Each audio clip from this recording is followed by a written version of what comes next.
සමාජ ව්‍යාප්තියක් කියලා එකක් තියෙනවනේ ඕන එක තියෙනවා හැම ව්‍යාප්තියක්. එතකොට ඒකට normal distribution එකක් තියෙන. පස්සේ අපි ඉගෙන ගන්නවා මිනිසුන්ගේ බුද්ධිය සම්බන්ධයෙන්.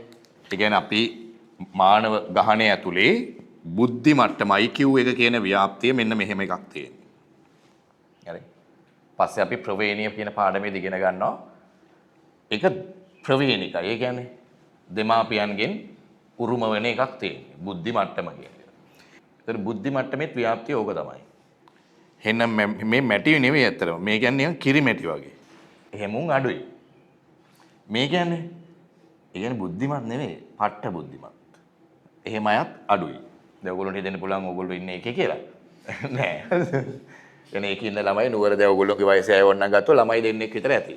හරි. සමහරට එහෙමයි මෙතන ඉන්නවද දන්නේ නෑ. මම හිතන්නේ නෑ උනට. ඒ කියන්නේ ඒගොල්ලන්ට ටග් ගාලා දේවල් තේරෙනවා. ඒගොල්ලෝ මාර කන්සන්ට්‍රේට් වැඩේට හරි. ඔළුව එහෙම යන්නේ නෑ. හරි. ඒ වගේ අය. ඒ වගේ අය ඊටාම අඩුවෙන් ඉන්නේ. ඒතකොට වැඩි ප්‍රමාණයක් ඉන්නේ කොතනද? මැද. හරිද? ඒතර මේක ප්‍රවේණිකව. නේ? ප්‍රවේණික කතාව. මැද අය තමයි වැඩි. එතකොට මේ තියෙන ඇවරේජ් එක. එතකොට මේ පැත්තට යනවා above average, මේ පැත්තට යනවා below average. තේරෙනවද? ඇවරේජ් එකට පිටිපස්සේ. දැන් ඒකක් ගන්න. මෙන්න මේ කොටස ගැන කිසිදු ප්‍රශ්නයක් නැහැ. ඒ කියන්නේ ඒගොල්ලෝ අනිවාර්යෙන් ඒ තුනක් දානවා. ඒගොල්ලොන්ට ඒ ප්‍රතිඵලය සඳහා පන්ති යන ගුරුවරයා බලපාන්නේ නැහැ. එහෙම ළමයි 3 දෙනෙක් විතර මට හම්බෙලා තියෙනවා. ගොඩක් නැහැ නේ හරි. ඒකෙන් දෙන්නෙක් ලංකාවේ 3 වෙනියෝ. ඒතකොට ඒගොල්ලෝ ලංකාවේ 3 වෙනි උනේ මං හින්දාද? නෑ හරි. හැබැයි ඒ වගේ ළමයි ගුරුවරු තෝරගන්නේ සාධක බලලා. ඒතකොට අපිට තියෙන එකම සන්තෝෂය ඒ වගේ ළමයි අපිව තෝර ගැනීම. හරි. ඒ කියන්නේ උන් නිකන් ඔහේ යන්නේ නැහැ පන්ති හරි. එතකොට ඒගොල්ලෝ ගැන කතා කරන්න දෙයක් නැහැ.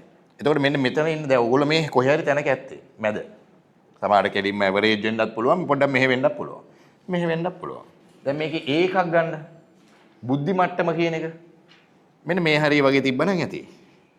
හරි. කියන්නේ බිලෝ ඇවරේජ් වුණාම අවුලක් නැහැ. ඒ කියන්නේ දැන් ඕ ලෙවල් වලට ඇවිල්ලා තියෙන අපි හිතමු C2 ගණන් විද්‍යාවට. මෙයාට එතකොට මෙයාට ඒකක් ගන්න පුළුවන්. හැබැයි දැන් මොකද්ද මෙයාගේ තියෙන අවුල? දැන් එහෙමයි මෙතන ඉන්නවනම් මම කියන්නේ. මෙතන සාමාන්‍යයෙන් ඕගොල්ලන්ට A වගේ ඔක්කොටම 9S වගේ ඇවිල්ලා තියෙනවා කියන්නේ කොයි හරි වගේද? මේ හරි නෑ. ඒ කියන්නේ මේ හරිය කොහේ හරි තමයි හරිද? එහෙම පට්ට මීටර් නෑ. හරි 9S කියනවා. ඉන්නවනේ 95ක් විතර නේ. මාමයිගේ 95ලු. හයි ස්කූල් එකේද 81යි. ඒ කියන්නේ ළමයින්ගෙන් 3 එකකට විතර 9S ඇවිල්ලා. හරි ඉතින් මහනුවර අධ්‍යාපන කලාපේ තමයි ලංකාවේ එක. හරි. ඕ ලෙවල් ඒ ලෙවල් වල එහෙම වෙලා නෑ. හරි. ලංකාවේ 100 අධ්‍යාපන කලාප 100ක් තියෙනවානේ. ලංකාවේ 100 තමයි දිඹුලාගල අධ්‍යාපන කලාපය. අයිති වෙන්නේ පොළොන්නරු දිස්ත්‍රික්කයට. මට සන්තෝෂයි මම එකෙත් ඉන්නවා 100ෙත් ඉන්නවා. හැබැයි දෙකේම මම එක ගානට රිසල්ට්ස් දානවා. ඒ කියන්නේ මොකද්ද ප්‍රශ්නේ? ළමයිගේ ප්‍රශ්නයක් නෙවෙයි කියලා තේරෙනවනේ. يعني බුද්ධි මට්ටම් වල ප්‍රශ්නයක් නෙවෙයි. හරි. එතකොට දැන් ඔය විදිහට A level වල එන්නේ නැහැ. හේතුව මෙතන බුද්ධි මට්ටමට එහා ගිය තව සාධකයක් තියෙනවා. මොකද්ද? කැපවීම කියන එක. හරි. දරා සිටීම. අර endurance එහෙම හොඳටම තියෙන්න ඕන මේ වැඩේදී. ඒක නෑ ගොඩක් අයට. ඒතකොට බුද්ධි මට්ටම තිබ්බට වැඩක් නෑ. ඔයා දැන් මෙතන ඉන්නේ. ඔයාට ඒ තුනකින් වැඩේ ඉවර කරන්න පුළුවන් කියලා ඒකේ තේරුම නෙවෙයි. ඒකේ තේරුම එහෙම නෑ. හරි. ඒ කියන්නේ දරා සිටීම එක දිගට අල්ලගෙන යනවා කියන එක. ඒක හැමෝටම නෑ. ඒක තමයි මේකේ තියෙන ප්‍රශ්නේ. හරිද? ඒතකොට අමාරු වෙනකොට මොකද වෙන්නේ? අමාරු වෙනවා අනිවාර්යයෙන්. හරි. මේකෙදී ඉස්සරහට යනකොට ඕගොල්ලන්ට මේ වැඩේ අමාරු වෙනවා කියන එක නියතයක්. කාට හරි හෙන ලේසි වේගෙන වගේ එනවනම් සමහරට බලන්න කොහේ හරි වෙන කුණු කාණුවකවත් යන්නේ. හරිද? හරි පාරේ නෙවෙයි යන්නේ. ඒ හින්දා මේකේ නිකන් හිත හැදෙන්න කියන්න පුළුවන්. ඔයාට මේක ලේසියෙන් කරන්න පුළුවන්. අර මොටිවේෂන් කියලා කියන්නේ. හරිද? ඒ මොටිවේෂන් එහෙම දුන්නාම එහෙම පුළුවන් ඔය මොටිවේෂන් දෙන්න. ඒතකොට මාර විදිහට මොටිවේෂන් දෙලා හම්බ වෙලා යනවා. අර පඩි පෙළ බහිනකොට අමතකයි. ඒ කියන්නේ ඒව නිකන් එක පාට හයිප් එකකට එනවා ආයෙ යනවා. එහෙම වැඩක් නැහැ. හරි? මේක දිගට තියාගෙන යන්න එපේ. ඒ හින්දා හැමදාම අර වැඩේ එකතු වුණොත් වැඩේ කියලා වෙනවා. තව මාස 4 විතර යනකොට ෆිසික්ස් වල දැන් යාන්ත්‍ර විද්‍යාව පටන් ගත්තද? ඔව් නේද? ඒතකොට යාන්ත්‍ර විද්‍යාවේ මැදට වගේ එනවා. එතකොට දැන් මොකද්ද මතක තියාගන්න ඕන? අමාරු වීම නියතයක් මේක. ඒතකොට අමාරු වෙන වෙලාවේ දැනගන්න ඕන. මේක එහෙම වෙනවා. හැමෝටම එහෙම වෙනවා. එතකොට ඒ වෙලාවේ තමයි දැන් අර මොලේ හරියට පාවිච්චි කරගෙන අර මෙහෙ පනින්න නැතුව හරියට කන්සන්ට්‍රේට් කරගෙන වැඩේ යන්න ඕන. වැඩිපුර ගණන් හදාද හිර වෙන එකක් මොකද්ද කියලා අල්ලගෙන යන්නේ. ඒතකොට කෙමිස්ට්‍රි වලත් එහෙම එනවා. හරි.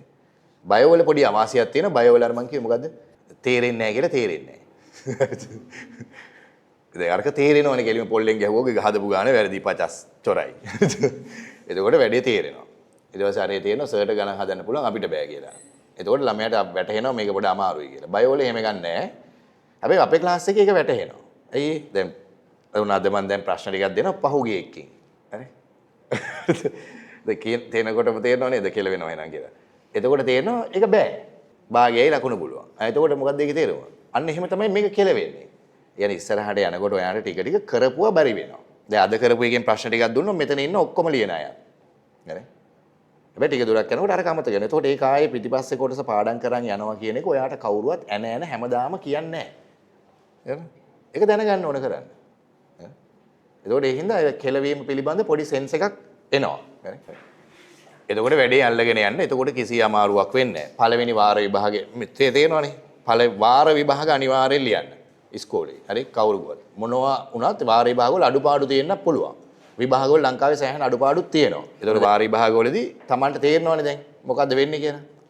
පළවෙනි වාර විභාගේ ලියපු ගමන්ම ඔයාට 40 ගණන් වගේ නම් විෂයන් තුනටම ඒ කියන්නේ හරි බබා හම්බෙන්න යන්නේ. එතකොට තේරෙන්න ඕන හරි.